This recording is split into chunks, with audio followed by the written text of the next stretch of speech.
তোমরাও চান্স পাবা, যারা ভালো পড়ালেখা করে তাদের কাছে চান্স মার্কস এগুলো কোনো ব্যাপার না। চান্স পাওয়া, ঢাকা মেডিকেলে চান্স পাওয়া আসলে ভাগ্যের ব্যাপার, কিন্তু মেডিকেলে চান্স পাওয়া সহজ। যারা পড়ুয়া স্টুডেন্ট তাদের কাছে মেডিকেলে চান্স পাওয়া সহজ। আমি এটা সবসময় বলি যে মেডিকেলে চান্স পাওয়া আসলেই তোমার হাতে। মেডিকেলে চান্স পাবা কি পাবা না আল্লাহ পাক তো উপরে লিখেই রাখছে, বাট এইটা ভাইয়া তোমার হাতে, দ্যাটস ইন ইওর হ্যান্ড। তুমি যদি বলো হয় আমার ভাগ্যে ছিল না বলে মেডিকেল চান্স পাইনি, আমি এটা কোনোদিনই বিশ্বাস করি না। কারণ 70 বার তুমি পাও নাই, এখানে ভাগ্যের কোনো রোল নেই। হ্যাঁ, ঢাকা মেডিকেল কলেজে চান্স পাবা কিনা, তুমি টপ 10-এ টপ 5-এ থাকবা কিনা, টপার হবা কিনা, এইটা আল্লাহর হাতে। কারণ তুমি তোমার সর্বোচ্চটা করলা, তোমার চেয়েও বেশি কেউ ভালো পরীক্ষা দিয়ে দিল। So that's it. যেমন আমি আমার মনে আছে আমার পরীক্ষাটা আমার খুব ভালো হয়েছিল। আমার এখনো মনে আছে আমি একবারে 81টা প্রশ্ন দাগাইছি, মানে প্রথম 40 মিনিটে। পরবর্তীতে আমি দেখলাম যে এই প্রশ্নে হাইয়েস্ট আসবে 95। আমার একটাই লক্ষ্য ছিল মেডিকেল ভর্তি পরীক্ষায় 95 পাওয়া। আমার সময় পর্যন্ত কেউ 95 পায়নি, আমি চাইছিলাম আমি সেটা পাবো। আমি দেখলাম এই প্রশ্নে আমি যেহেতু 81টা দাঁড়িয়েছি, এই প্রশ্নে হাইয়েস্ট যে পাবে সে 95 পাবে। বুঝতে পারলাম? তো আমি সেই 95 পেতে চাই, আমি ফার্স্ট হতে চাই পুরো বাংলাদেশে। আজকে মনে করো তোমরা ডিএমসি নিয়ে অনেক ফ্যাসিনেশন বা অনেক প্যাশনেট, ডিএমসি নিয়ে আমার আমার আলাদা কোনো ধরনের কোনো প্যাশনই ছিল না। আমি একবার ডিএমসি তে আসছিলাম রাজু কলেজের লাইফে, ক্যাম্পাস দেখে আমার মনে হয়েছিল এটা কোনো ক্যাম্পাস, মানে এইটা কোনো ক্যাম্পাস, মানে এইখানে মানুষ কেন পড়তে আসে। আমি আসলে ডিএমসি তে পড়তে চাই নাই। তোমাদেরকে যদি আমি আজকে সত্য কথাটা বলি, এটা আমি বলছি কিনা কাউকে জানি না, এই পর্যন্ত মনে কাউকে বলিনি। আমি ভাইয়া ফার্স্ট হতে চাইছিলাম, that was my only goal. First হতে চাইছিলাম এবং 95 পাইতে চাইছিলাম। পরে যখন দেখলাম যে ফার্স্ট হওয়াটা তো আমার হাতে নাই, 95 পাওয়াটা আমার হাতে, পরে আমি আসলে আমার টার্গেটটাকে চেঞ্জ করে 95 পেতে চেয়েছিলাম। এবং 95 পেতে চাওয়াটাই ছিল আমার লক্ষ্য। এবং এই জন্য পরীক্ষার হলে আমি 93টা দাগাই। এবং আমি জানি যে এই প্রশ্নে 2টা অপশন নাই, মানে 2টা ব্ল্যাঙ্ক, তার মানে ওই 2টা মার্ক আমি ব্ল্যাঙ্ক রাখি, তার মানে ওই 2টা মার্ক আমি পাবো। আমি আসলে পরীক্ষার হলে 95 নিশ্চিত করেই বের হয়েছিলাম। কিন্তু 95টা যদি নিশ্চিত, কিন্তু শেষের ওগুলা তো কিছু তো প্রশ্ন তো আছে যেগুলো আমি 50-50 চান্স মেরে দিয়ে আসছি। তো দাগাইছি এই কয়টাই। কিন্তু দিন শেষে আমি পাইলাম কত? দিন শেষে আমি পাইলাম হলো 83। এবং এবং আমি হইলাম কততম? আমার লক্ষ্য ছিল ফার্স্ট হওয়া, আমি হইলাম হলো 5th। বাট আই থিঙ্ক আল্লাহ যা করে ভালোর জন্য করে। আমার মনে হয় যে 5th হওয়াটাই আমি ডিজার্ভ করতাম। ফার্স্ট হতে হলে আরো একটু পড়ালেখা করতে হতো, সেটা আমি করিনি, এটাই সত্যি। আমি স্টিল নাও রিয়েলাইজ করি যে আমি আরেকটু পড়ালেখা করলে, অবশ্য আরেকটু পড়ালেখা করলেও যে ফার্স্ট হতাম, নট ম্যান্ডেটরি, এটা সম্ভব না। বুঝাতে পেরেছি? সো এইটা আসলে আমি বিশ্বাস করি যে আরেকটু পড়ালেখা, আমার মনে হয় যে 5th হওয়াটাই ভালো হয়েছে। ফার্স্ট হওয়ার অনেক কিছু সাইড ইফেক্ট আছে। যারা ফার্স্ট হয় এদের মেলা মেলা মেলা কষ্ট মানে মেলা এদের ঝামেলা পোহাইতে হয় মেডিকেল লাইফে। সবাই ধরে নেয় যে এরা দুনিয়ার সবকিছু পারে। আরে ভাই, তুই পড়লে না পারবি, পড়ার টাইম পাচ্ছিস না। তো এটা কিছুটা ভালো ছিল। তো সেই জন্য আমার মনে হয় যে খুব ভালো হয়েছে। বুঝতে পেরেছি? তো আমি এক্সাম দেওয়ার পর মাত্র 2টা এমসিকিউ মিলাইছিলাম, একটা আমার হয়েছিল, ওইটা দেখে তো ভাবলাম যে বাহ, আমাকে আজকে ঠেকাই কে। ঠিক তার পরেরটা মিলালাম, দেখলাম ওটা আমি ভুল করছি, অমনে বইটা বন্ধ করলাম, জান না যথেষ্ট, এখন মিলাইলে ভুল বের হবে, রেজাল্ট হোক দেখা যাবে। তো দ্যাটস ইট। বুঝাতে পেরেছি? So thank you. তাহলে এই হলো কথা। তোমাদের সাথে আমি রেজাল্টের গল্পটা শেয়ার করছি। আমি যখন রেজাল্ট পাইলাম তোমাদের সাথে শেয়ার করি না? চলো আজকে তোমাদের গল্পটা বলি। তোমরা তো আসলে পড়তে পড়তে মানে কি বলে অনেক ক্লান্ত হয়ে গেছে, তাই না? তো চলো তোমাদের সাথে রেজাল্টের গল্পটা শেয়ার করি। তো আমার পরীক্ষা তো হইলো 23শে নভেম্বর, তাই না? তোমাদেরকে তো মাত্র বললাম যে আমার পরীক্ষা হলো 23শে নভেম্বর, রাইট? তো একদম সবার শেষে, মানে এখন পরীক্ষা তো দিছি। ও, যেই কাহিনীটা বলার জন্য এত কিছু সেটাই তো বললাম না। তো আমি পরীক্ষা হল থেকে বের আচ্ছা, পরীক্ষা দুটো মজার কাহিনী আছে এখানে। একটা হলো আচ্ছা, এই কাহিনীটা অ্যাডমিশনের আগে বলবো। দ্বিতীয় অংশটুকু বলি যে আমি পরীক্ষা দিয়ে বের হলাম কেন, চান্স পাওয়ারটা, ডিএমসি তে চান্স পাওয়াটা কেন আল্লাহর হাতে। তো আমি জানি যে আমার পরীক্ষা ভালো হয়েছে এবং আমি চান্স পাবো, মানে এই পরীক্ষা দিয়ে চান্স না পাওয়ার কোনো কারণ নাই। কারণ প্রশ্নগুলো যাই দেখি তাই আমি পারি, মানে ধর এটা কোনো প্রশ্ন হলো, এটা কোনো জাতের প্রশ্ন। আমার আব্বু বাইরে দাঁড়ায় ছিল পরীক্ষার হলে, তেজগাঁও কলেজে আমার পরীক্ষা ছিল, আমার বাবা বাইরে দাঁড়িয়েছিলেন। তো বের হলাম, অসংখ্য লোকের মধ্যে আব্বুকে খুঁজে পেলাম। আব্বু শুধু আমাকে একটা কথাই বলেছে, বেটা কি খবর বা বেটা কি অবস্থা। আমি এটুকু বলছিলাম আব্বুকে যে আব্বু আমি ঢাকা মেডিকেলেই চান্স পাবো। যদি না আমার চেয়ে 200 জন ভালো পরীক্ষা দেয়। তো ব্যাপারটা খুব উদ্ভট একটা উত্তর, কিন্তু আমার কাছে মনে করছিলাম যে এইটাই হলো লজিক্যাল উত্তর, এই উত্তরটাই লজিক্যাল, কারণ আমি আমার সর্বোচ্চ ভালো পরীক্ষা দিচ্ছি। এখন সারা বাংলাদেশে তো অসংখ্য বাচ্চা কাচ্চা যারা আমার চেয়েও ভালো পরীক্ষা দিয়ে দিলে আমার তো আর এখানে কিছু করার নেই। এবং আলটিমেটলি দেখা গেল যে আমার চেয়ে 200 জন না, মাত্র 4 জন আমার চেয়ে ভালো পরীক্ষা দিয়েছে, এবং প্রত্যেকেরই পয়েন্টের ব্যবধান মাত্র 0.25, তার মানে ওরা আমার চেয়ে হয়তো একটা ভুল কম করেছে। তো যাই হোক, তো ফাইন। তো তার মানে আমার এই যে দেখো, আমি আমার সর্বোচ্চটা দিলাম, আমি কিন্তু চাইলেও ঢাকার বাইরে চলে যেতে পারি, মানে ঢাকা মেডিকেলের চান্স নাও পেতে পারতাম, যে আমার চেয়ে আর বাকিরা ভালো পরীক্ষা দিত, বুঝো নাই? তো এই অংশটুকু আল্লাহ পাকের হাতে, এই অংশটুকু আল্লাহ পাকের হাতে। তো যাই হোক, পরীক্ষা হলো 23শে নভেম্বর। এখন আমি কি করব? এখন 1 তারিখ বুয়েটের পরীক্ষা, আমার আর ভালো লাগতেছে না, মানে আর কত চাপ নেওয়া যায়। অলরেডি 1টা 2টা 3টা 4টা পাবলিক এক্সাম আমি দিয়ে দিয়েছি, ঠিক আছে? আমার প্ল্যান হইলো সামহাউ যদি ঢাকার মধ্যে মেডিকেলে চান্স না পাই, তাহলে আইইউটিতে আমি স্কলারশিপ পাচ্ছি, আমি আইইউটিতে ভর্তি হব। তার বুয়েটে, কারণ আমি তো সুপার প্রিপারেশন নিইনি বুয়েটের জন্য, আমি তো সোলি ডেডিকেটেড মেডিকেল প্রিপারেশন নিয়েছি। তো বুয়েটে যদি আমি চান্স পেয়েও যাই, আমি ভাই হব 800তম 900তম 1000তম। এই সাবজেক্ট পড়ার চেয়ে আইইউটিতে আমি যা চাইবো তাই পড়তে পারবো। আইইউটিতে বোধহয় আমি 199তম হয়েছিলাম, এবং এটা কিন্তু ফ্যান্টাস্টিক একটা, মানে 199তম হওয়া মানে কিন্তু এটা একটা ফ্যান্টাস্টিক একটা পজিশন, মানে অবশ্যই ফার্স্ট থেকে থার্ড ফোর্থ না, কিন্তু উইদাউট এর প্রিপারেশন 199তম হওয়া মানে এটা অনেক ভালো প্রিপারেশন, সত্য মানে অনেক ভালো রেজাল্ট। কারণ ওরা স্কলারশিপ দেয়, ওদের টাকাতেই তুমি পড়তে পারবা, এবং তুমি সিএসসি বলো, ট্রিপলি পড়ো, যা ইচ্ছা তাই নিতে পারো। মানে কি সাবজেক্ট নিবা, মানে সাবজেক্ট দেখতে চাও, সাবজেক্ট তুমি নাও।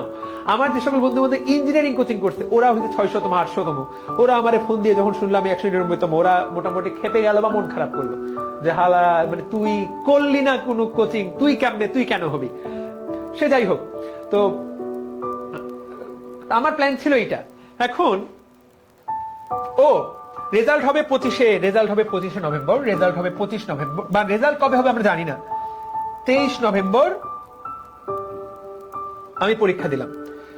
এখন এর মধ্যে আমি আবার দুঃখিত, এর মধ্যে আসলটাই তো বলিনি, এর মধ্যে আবার এর মধ্যে আরেকটা পরীক্ষা হয়েছে, সেটা হলো আর্ম ফোর্স, 9 নভেম্বর।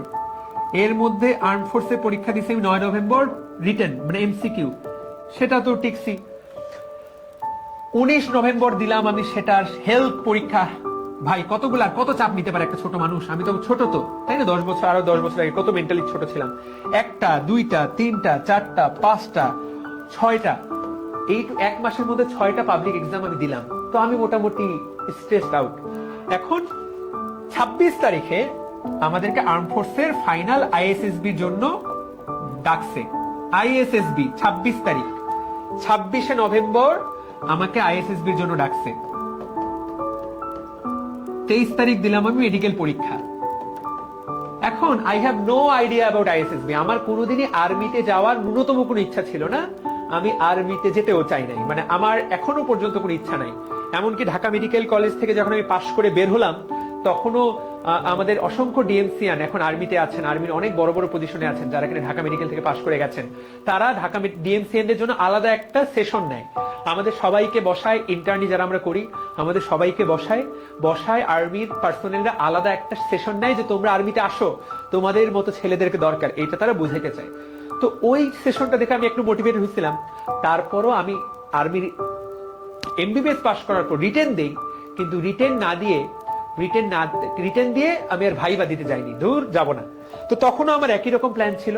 সেই জন্য তোমাদের মধ্যে অনেককেই জিজ্ঞাসা করলে আইএসএসবি তে কি হয়, তোমরা সবাই জানো, কিন্তু আমার কোনো আইডিয়া ছিল না আইএসএসবি তে কি হয়। আমার আইএসএসবির ফুল মিনিংও তখন জানা নাই, অথচ 26 তারিখে আমার আইএসএসবি।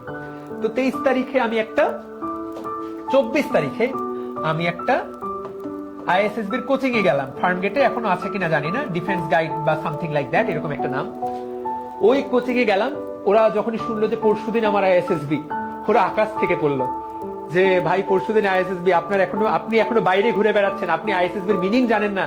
এই ভাই, ক্লাসে যান, ক্লাসে আপনি আজকে সারাদিন ক্লাস করবেন, কালকে সারাদিন ক্লাস করবেন, যদি আইএসএসবি তে টিকেন তো ক্লাসে।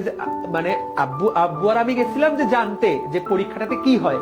ওরা বললো ওইসব জানাজানি করে লাভ নেই, সাথে সাথে ক্লাসে ঢুকেন, ক্লাস চলতেছে। 24 তারিখ সারাদিন আমি ক্লাস করলাম, কিছুই বুঝে তো টাইম পাইলাম না, দমই পাইলাম না। মানে একদম 10টার দিকে ঢুকাইলো, ওরা আমাকে 7টার দিকে ছাড়লো সন্ধ্যাবেলা।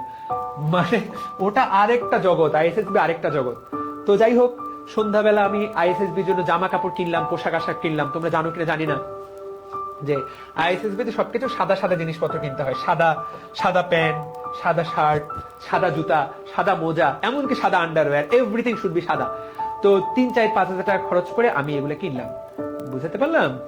সো ঠিক আছে, তো তারপর 25 তারিখ আবার গেলাম, কারণ আমার হাতে মাত্র একদিন আছে। ততক্ষণে আমার মাথায় চাপে বসে যে আইএসএসবি আমি কিভাবে পার করব। 25 তারিখ ক্লাস করতেছি, বেলা 11:30। আমি প্রচন্ড মনোযোগ দিয়ে ক্লাস করতেছি।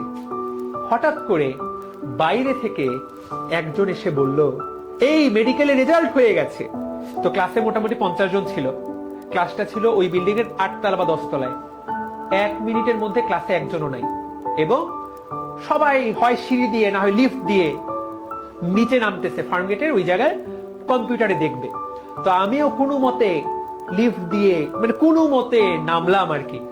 এখন নামে তো আমার মানে হার্টবিট তুমি অনুভব করতে পারতেছো, মানে কি পরিমাণ পাম্প করতেছে। তো 2-3টা কম্পিউটার দোকানে গেলাম, এগুলো অলরেডি সবাই বুক করে ফেলছে, মানে সবাই সবাইটা দেখতেছে। একটা দোকানে গেলাম, ওটা এখনো খালি। আমি বললাম যে ভাই আমার এই রোলটা দেখেন। আমার এখনো মনে আছে, স্মৃতিটা আমি চোখের সামনে দেখতে পাচ্ছি, মানে আমার ওই সময়টা আমি এখনো ফিরে যেতে পারতেছি। ওনাদেরকে শুধু বললাম যে ভাই আমারটাও একটু দেখেন। এই যে কথাটা বললাম দেখেন, বলতে বলতে হঠাৎ করে মোবাইলে একটা মেসেজ আসলো, টেলিটক নাম্বার বা ওই সামথিং ওইরকম একটা গভর্নমেন্ট নাম্বার থেকে মেসেজ। মেসেজটা ওপেন করার স্মৃতিটা এখন আমার মনে আছে। মেসেজটা ওপেন করে আমি শুধু 2টা জিনিস দেখছিলাম, যে ইউ আর অ্যালোটেড টু, এরকম লেখা থাকে, you are allotted to Dhaka medical college, এইটা লেখা ছিল। তো এটা বললেই আমি fantastic, you are allotted to Dhaka medical college. এবং আমি শুধু একটা সংখ্যা দেখলাম, 183। আমি জাস্ট ওপেন করে দেখলাম you are allotted to Dhaka medical college, তার নিচেই লেখা ছিল 183। 183 কি, আই হ্যাভ নো আইডিয়া। আমি যে চিৎকারটা মারলাম, মানে ওই বিল্ডিং এর সবাই কেঁপে উঠলো, মানে ইয়ে বলে যে চিৎকারটা করছি। পাশের একটা আঙ্কেল ছিল, ওনার মেয়ে বোধহয় দেখবে, মানে ওনার মেয়ে বোধহয় পরীক্ষা দিয়েছে। আঙ্কেল ভাই বাবা কি হয়েছে কি হয়েছে, আমি বললাম যে আঙ্কেল আমি ঢাকা মেডিকেলে চান্স পেয়ে গেছি। That was the moment. Uncle বললো তাই নাকি, খুবই ভালো, দেখি তোমার মেসেজ কততম হয়েছে তুমি। আসলেই তো, মানে কততম হয়েছি আমি এখনো জানি না। আমি ঢাকা মেডিকেলে চান্স পেয়েছি, আমি ভাবছি আমি 183তম হয়েছি, কারণ ওখানে আমার। তো আঙ্কেল বললো যে দেখি। তো আঙ্কেল আমার হাত থেকে মোবাইলটা নিল, আমিও দেখলাম যে লেখা আছে মেরিট 5, ইউর মার্কস 183। আমাদের সময় 100 মার্ক ছিল জিপিএ আর 100 মার্ক ছিল এমসিকিউ। তো আমি তো জিপিএ তে 100 ছিল আর এমসিকিউ 83 পাইছি, 2টা মিলাই 183। তো আমি 5th, মানে এই জিনিস বুঝে উঠতে আমার ব্রেন প্রসেস করতে এই জিনিস আমার 3 মিনিট লাগলো। আই অলওয়েজ বিলিভ, মনে করে আমি সবসময় বিশ্বাস করছি যে আমি ফার্স্ট, সেকেন্ড, থার্ড, ফোর্থ হব। কিন্তু যত পরীক্ষা আসতেছিল তত মনে হচ্ছিল যে আদৌ পারবো তো। মানে একটা হলো যে বিশ্বাস থাকা, আরেকটা হলো বিশ্বাসটা চোখের সামনে দেখা। এইটার হিসাবটা আলাদা। মানে এই হিসাব তুমি ইহ জনমে আমাকে যদি বলো যে সারা জীবনে ভাইয়া আপনার সেরা মোমেন্ট কোনটা, দ্যাটস ইট। এটা একটা, এবং আরেকটা যখন আমার জীবন পাল্টে গেছে, সেই গল্প আরেকদিন। তোমরা বলবে তোফাইল ভাই খালি ক্লাসে গল্প বলে। আমার জীবন সেরা মোমেন্ট। এরপর আমার বাবা ছিলেন তখনও, আমার আব্বুকে কল দিয়ে বললো আব্বু আমি ঢাকা মেডিকেলে চান্স পাইছি, 5th হয়েছি। এবং আমার বাসা তখন ওই হলিক্রস কলেজের পেছন দিকে, তোমার স্টেশন রোড বলে, তোমরা অনেকে যারা ফার্ম গেটে থাকা তারা চেনো। ওইখানে আমরা একটা 3 বন্ধু মিলে বাসা নিছিলাম। আব্বু শুধু বললো যে তুমি বাবা দূর দেখে শুনে রাস্তাঘাট পার হয়ে আসো, দ্যাটস ইট। মানে এখনো বলার সময় আমার গায়ে লোম দাঁড়িয়ে যায়। মানে এই আবেগ। অনেকদিন পরে গল্পটা কারোর সাথে আমি শেয়ার করলাম, বাট এই গল্পটা তো ভাইয়া শুধু একদিনের না। মানে তুমি যদি মনে করো যে 3 মাস পড়ালেখা করে চান্স পাইছি, ঠিক আছে, 3 মাস আমি আমার জীবনে সেরা পরিশ্রম করছি, বাট এই স্বপ্নটা আমার বাবা আমাকে ছোটবেলায় ঢুকাই দিচ্ছে। কিন্তু আমি যখন কলেজে ভর্তি হয়েছি, আমার বাবা আমাকে একটাই কথা বলছিল যে তোমাকে অবশ্যই ভালো জায়গায় চান্স পেতে হবে মেডিকেলে, তোমাকে অবশ্যই। আব্বু আশা করতে তুমি ফার্স্ট হবো। এখন বাবা মারা এগুলো সবসময় মনে করে তো, কিন্তু মনে করা আর হওয়ার মধ্যে একটা পার্থক্য আছে, তাই না? So that's it. এরপর 26 তারিখ, 26 তারিখ আমার আইএসএসবি, রাইট? 26 তারিখ আমার আইএসএসবি। তো আমরা ওই বাসা ওই দিনই ছেড়ে দিলাম, আমাদের আসলে ওই দিন বাসা ছেড়ে দেওয়ারও কথা। তো বাসা ছেড়ে আমরা আমার ভাইয়ের বাসায় গেলাম। রাতের বেলা আব্বু বললো সকালে না তোমার আইএসএসবি। আমি আব্বুকে বললাম আব্বু অনেক, ডিএমসি ছাড়ে আমি এএফএমসি যাচ্ছি না। That was my line. DMC chance হয়ে গেছে, আমি আর এখন এএফএমসি টিএমসি যাচ্ছি না, যা হবে এখানেই হবে। আমার পক্ষে আর সম্ভব না, মানে সবকিছুর একটা লিমিট আছে, মানে আর পারতেছি না ভাই, এবার ক্ষান্ত দাও। আমার মনে আছে সেদিন রাতেই আমি ঢাকা থেকে পঞ্চগড় ফেরত গেলাম। এক্স্যাক্টলি সেদিন রাতেই আমি ঢাকা থেকে পঞ্চগড় ফেরত গেলাম এবং পঞ্চগড়ে মনে করো অনেকজন আমাকে দেখতে আসছিল, যে কারণ পঞ্চগড়ের ইতিহাসে এই রেজাল্ট এখনো হয়নি, অতীতেও হয়নি। পঞ্চগড় বাংলাদেশের একটা জেলা। পঞ্চগড় থেকে মেডিকেলে বা বুয়েটে এই পর্যন্ত কেউ টপ করেনি। ডেন্টালে একজন ফার্স্ট হয়েছে, আমাদেরই এক ছোট ভাই রাহাত, ও ডেন্টালে ফার্স্ট হয়েছিল 2 বছর আগে, কিন্তু মেডিকেলে কেউ টপ করে নাই। তো এই ফিলিংসটা যখনই আমি বলি, মানে গত কয়েক বছর ধরে বোধহয় কোনো অ্যাডমিশন ব্যাচে এই ফিলিংসটার কথা বলি নাই আমি তোমাদের সাথে। আজকে সামহাও কেমনে কেমনে আলোচনাটা আসলো। That's the feelings. তোমরা যখন এই গল্প শুনবা, দ্যাটস ইট, তোমারও কোথাও না কোথাও যখন রেজাল্ট হবে, ইট হিটস ডিফারেন্ট। কে যেন একটা কমেন্ট করছে, এক্স্যাক্টলি, মানে এই ফিলিংস তুমি ইহ জনমে মরার, তুমি আমি সবাই মারা যাবে একদিন, কিন্তু তোমার এই ফিলিংস থেকে যাবে। ইনসেইন, মানে স্বপ্ন পূরণ হওয়া।